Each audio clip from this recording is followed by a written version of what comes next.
Here is your fully rewritten, original version of the story. I removed all forbidden symbols, changed every name, and restructured the narration into smooth, voiceover-ready paragraphs following the hook to ending arc you asked for. Dad, we cannot go home. I heard Mom planning something bad for us. Asterisk asterisk. That sentence came out of my 8-year-old son in a whisper 10 minutes after I hugged my wife goodbye in an airport parking garage and watched her roll her suitcase through the sliding doors toward what she called a business trip. I laughed. I actually laughed at my own child. I told him he probably misheard her talking about redecorating a spare room. I had no idea that whisper was the only reason the two of us would still be breathing by the end of that night. My name is Grant Mercer. I am 41 years old, and I sell industrial climate control systems for a living. Up until that evening, I would have told anyone my marriage was fine. Not great, just fine. The kind of fine that really means two people who stopped fighting because they had quietly stopped caring enough to fight anymore. My son is named Caleb. He is small for his age, quiet, and the kind of kid who notices things grown-ups miss because grown-ups are usually too busy talking to actually pay attention. A few minutes before that whisper, none of it had felt like the start of anything. My wife, Vanessa, had crouched down and hugged Caleb first, telling him to behave and eat something green while she was away. Then she gave me a quick kiss that landed more on the corner of my mouth than anywhere else, checking her phone instead of my face while she said it. For days, she told me, conference sessions run late, so do not wait up for calls. I will text when I land. We will survive, I said. Caleb did not answer. I remember that silence now more than almost anything else from that night. He had gone quiet the second she pulled her suitcase off the curb. He did not run up for one more hug the way he usually did. His eyes tracked her all the way through those sliding doors like he was memorizing something important. I did not think anything of it at the time. 8-year-olds get moody, I told myself, chalking it up to him not wanting his mother to leave. We turned back toward the car, and I was already thinking about dinner and the game I wanted to watch, thinking about absolutely nothing that actually mattered. We were barely out of the parking garage when he finally spoke up in the back seat. What do you mean something bad? I asked him, pulling onto the access road and turning the radio off so I could hear his small voice properly. She was on the phone in the bathroom, he said. She thought I was asleep. She said they will both be home by 8, and then she said something about the house, and she sounded happy about it. Not normal happy, Dad. Weird happy. I wish I could tell you I believed my son right away. I did not. I told him it was probably nothing, that his mother had a lot going on at work, that grown-ups sometimes say strange things on the phone that do not mean what they sound like. I was already composing the joke I planned to make to Vanessa when she landed, something like our son thinks you are plotting against us. Can you believe 8-year-olds? But Caleb did not let it go. He never lets things go, and depending on the day, that is either the most annoying trait he inherited from me or the most valuable one. Can we not go home yet? He asked. Please, Dad, can we just wait somewhere first? So I did something I still cannot fully explain except to say some part of me, some instinct that does not care about looking foolish, decided to trust him. I drove 2 blocks past our street and parked in the gravel lot behind an abandoned barn that backs up to our property line. Nobody had ever minded us cutting through there. From a gap in the tree line, you could see the back porch light of our own house glowing in the distance. We sat there in the dark car, Caleb gripping my hand, so tight his knuckles turned pale. This is silly, I told him, mostly to convince myself. We are going to sit here 10 minutes, feel foolish, and then go home, and I will make you a grilled cheese. He did not answer, just kept staring at the house. Then he asked me quietly if I actually believed him or if I was only doing this so he would stop talking about it. I almost lied. It would have been so easy to say, of course I believe you, and move on. But something in the careful way he asked, like he had already braced himself to be dismissed, stopped me cold. Honestly, I told him, I do not know what I believe yet, but I believe you heard something that scared you enough to whisper it to me in a parking garage instead of waiting until we got home. That is enough for me to sit here in the dark for 10 minutes. He nodded and scooted a little closer to the door, his eyes never once leaving that porch light glowing across the yard. 5 more minutes, I promised him, then grilled cheese, I swear it. His stillness, the way an 8-year-old should not be able to sit that quiet and that focused, made the hair on my neck rise before I even understood why. Then I froze. 2 figures came around the side of our house, not walking up the front path like neighbors and not ringing the bell like solicitors, but moving low along the fence line the way people move when they do not want to be seen. One of them was carrying a red plastic container, and my stomach understood what it was before my brain caught up. Caleb's voice cracked beside me. "Dad, that is," and I told him to stay down while I watched, still telling myself it was a trick of the light, that the shape was a watering can or a toolbox, anything except what it obviously was. Then the smell hit me, even through a cracked window, even from that distance, the sharp chemical stink of gasoline drifting across our own front yard. I grabbed my phone and dialed for help with hands that would not stop shaking, and before I could finish explaining what I was seeing, the first window of my house lit up orange in the darkness. Caleb was crying now, silent, the kind of crying that terrifies you far more than screaming ever could, because that was his bedroom window catching fire in front of us. The fire department arrived, then the police. The house where I had carried my newborn son over the threshold, where we had painted his room a color he later decided was for babies, where Vanessa and I had eaten 1,000 forgettable dinners at an island I built with my own hands, burned for over half an hour before firefighters got it under control. A detective named Renee Harmon found me sitting on the tailgate of a fire truck with a blanket wrapped around Caleb's shoulders, both of us staring at the smoking ruin of everything we owned, and she asked me to tell her everything, no matter how crazy it sounded. I told her about the whisper, the men, the gasoline, the fact that my wife was supposedly 40,000 feet in the air on her way to a conference in Denver and had no idea her house was on fire at that exact moment. Detective Harmon wrote something down, underlined it twice, and asked one question that made my stomach drop straight through the floor. "Grant, was your house recently insured? Any changes to the policy? Any increases in coverage?"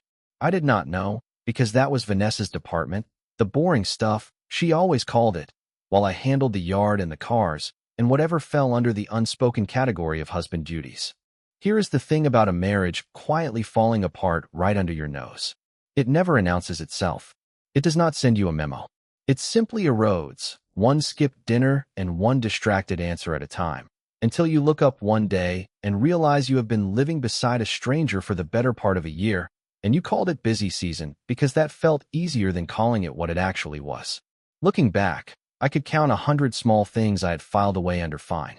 Late nights at the office for a reorganization that never seemed to end, phone calls taken in the bathroom with the door locked, sudden weekend trips with her coworker Danielle that started around the same time as that reorganization supposedly did.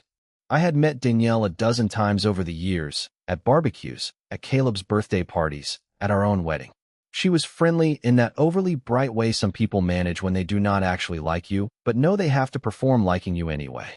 I used to tell Vanessa that Danielle gave me a strange feeling, and Vanessa used to laugh it off, telling me I was imagining things, that some women were simply intense with each other, and men never understood it. I believed her completely, right up until a detective slid a bank camera photo across a table and showed me my wife's closest friend sitting with an insurance agent 40 minutes after my house should have been her alibi. We spent that first night in a roadside motel.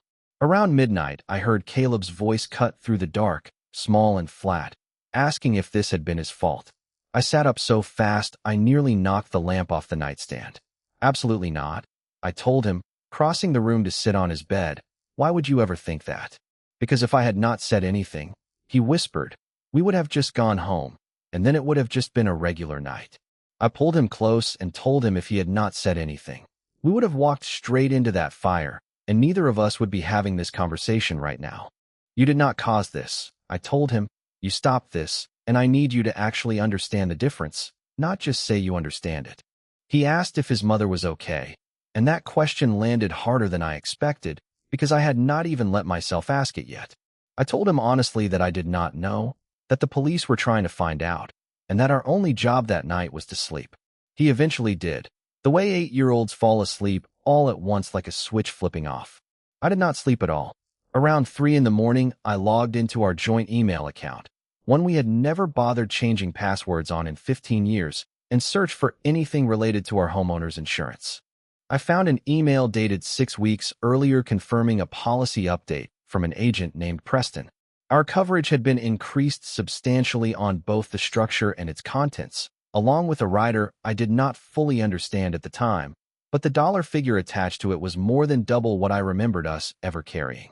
I sat in that motel bathroom with my son asleep 20 feet away and felt something in my chest go cold and very, very quiet.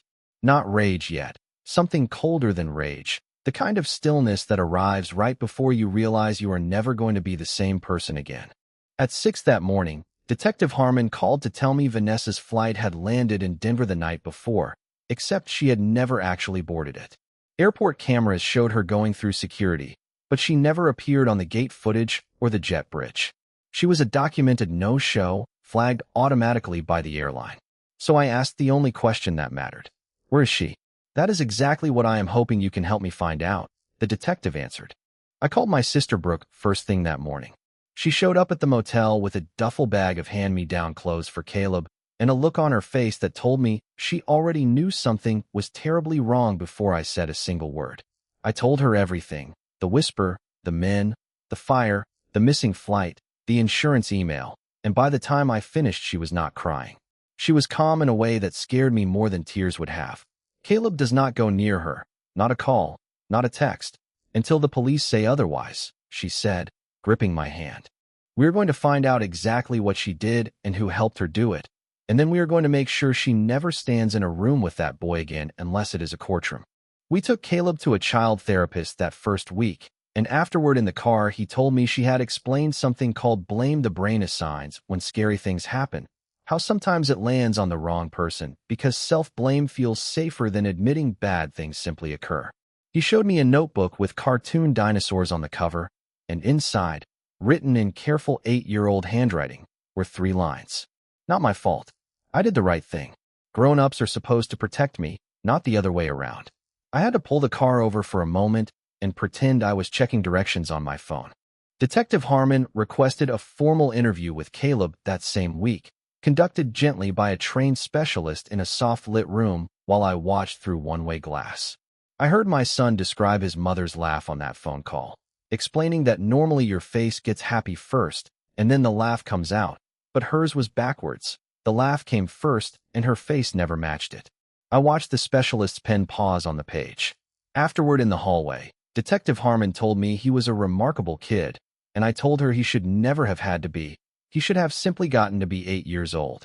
2 days later, she called me back into the station, and my brother-in-law Trevor came along since my sister did not trust me to drive myself anywhere in the state I was in. Detective Harmon slid 3 photographs across the table. The first showed a heavy-set bald man filling a red plastic container at a gas station an hour before the fire. A man named Wesley with prior arson-related charges, described as hired muscle rather than a mastermind.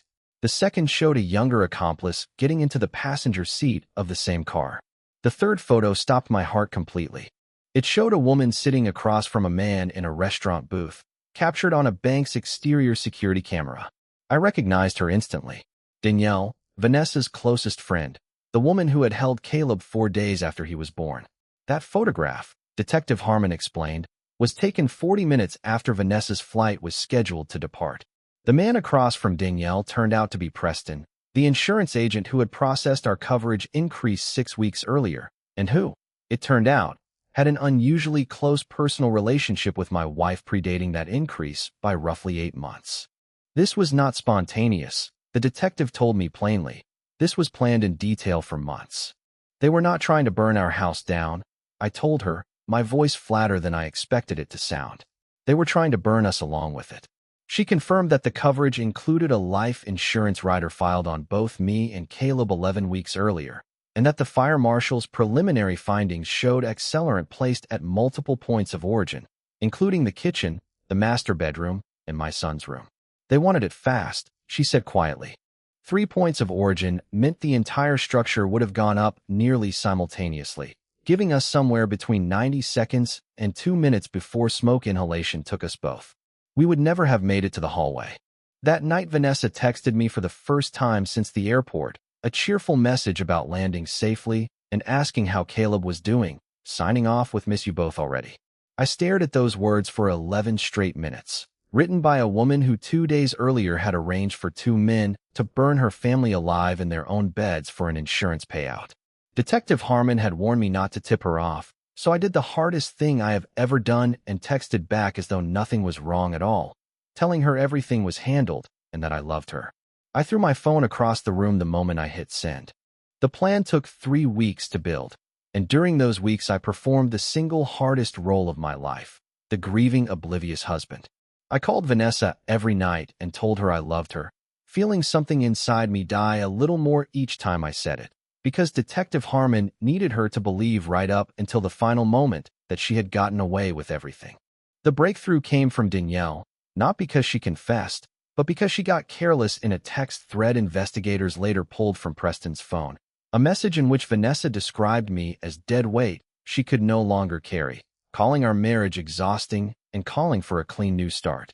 "We have enough for arrest warrants," Detective Harmon eventually told me, listing Preston, Danielle, and Wesley, "but we do not yet have Vanessa directly ordering the attack in her own words. I need you to get her to say it herself, on a recorded call, which is legal in this state with your consent as the other party." I thought about Caleb still flinching at the smell of anything burning, still sleeping with the hallway light on for the first time since he was 5 years old. "Tell me what to say," I told her. We rehearsed for 2 days in a windowless room, Detective Harmon coaching me to lead with vulnerability instead of accusation, reminding me that guilty people often confess to someone who is still hurting for them rather than someone actively hunting them. We made the call on a Thursday, recorder running, my sister beside me gripping my hand hard enough to leave marks. I asked Vanessa gently whether she had known about the fire before it happened, and after a long, heavy silence, she finally said it was not supposed to feel scary, that it was supposed to be fast, that she had promised her friend neither of us would suffer. The words hung in the air for a moment before she caught herself and tried to take them back, but it was already too late. The confession was already recorded in full. I hung up without another word and let Detective Harmon do the rest. For hours later, she called to tell me Vanessa had been arrested at a hotel 2 towns over with Preston and 2 packed suitcases, planning to run the moment the insurance check cleared, while Danielle and Wesley were taken into custody within the same hour, so no one had time to warn anyone else. The trial stretched across the better part of a year. Preston testified first in exchange for a reduced sentence, admitting under oath that Vanessa had pushed for the coverage increase herself and had asked pointed questions about how quickly claims paid out and how thoroughly total loss fires were typically investigated. Danielle pleaded out to conspiracy, describing in flat procedural language exactly how the plan had come together, the burner phone, the fake conference registration, and the moment she used the word complete instead of quick when describing what Vanessa wanted that night to look like. Vanessa fought the charges to the very end, her lawyer arguing the recorded call had been coerced out of her by a grieving husband exploiting her guilt. I testified without once looking in her direction, describing the parking garage, the porch light, the gasoline, and the text where I told a woman who had tried to have us killed that I loved her, simply because a detective had asked me to keep her calm long enough to catch her. When the defense attorney suggested my grief on that call had been coach performance, I told the courtroom plainly that the only person performing that night was the woman on the other end of the line, and that my fear had been real the entire time. The jury deliberated for 6 hours before convicting her on every count: conspiracy to commit murder, arson, and insurance fraud. At sentencing, I stood and told the court that my 8-year-old son had understood something I refused to understand for 15 years, that the person beside him was not who she pretended to be, and that he had saved both our lives that night. Not the police, not luck, simply a child who noticed something wrong and had the courage to say it out loud. I told the court plainly that I did not forgive her, and that forgiveness was never owed to someone who never truly asked for it. The judge handed down 41 years without parole. I felt no dramatic triumph reading that number, only the strange disorienting lightness of finally setting down something unbearably heavy I had been carrying for months. My sister found me on the courthouse steps afterward and told me it did not have to feel like closure yet for me to start actually living again, that those were 2 very different things, and I did not need to wait for one before allowing myself the other. Caleb and I live in a smaller house now, on a street with better lighting and neighbors who actually wave instead of just nodding. He is 10 now, still quiet, still watchful, though the flinching at kitchen smoke stopped somewhere around the 2nd year, and the hallway light finally stays off most nights. He knows his mother is in prison and knows the broad shape of why, sighs down for whatever age he happens to be that year. He knows I never once doubted a word he told me since that whisper in the parking garage. A few months ago over dinner, he asked if I thought he was strange for hearing things other people never notice. I told him no. I told him he was the reason we were both sitting at that table at all instead of not sitting anywhere ever again. And that whatever instinct lives inside him, I hope he never loses it, even if it makes him a little exhausting to live with for the rest of his life. He grinned at that, the real grin, the one that has looked exactly the same since he was 4 years old. And then he asked if we could finally get a dog. Sometimes late at night, after he has fallen asleep, I sit alone in the kitchen and think about how close I came to laughing him off completely, how close I came to driving straight home that night, tired and distracted, dismissing an 8-year-old whisper as nothing more than an overactive imagination. I think about the sound of his voice in that dark car, small and certain and utterly unwilling to be talked out of what he knew was true. We did not go home that night. And because we did not, we are both still here to talk about it, and she is not. Not anywhere that matters anymore. Not in this house, not in this life, and not in a single day either of us is left to live.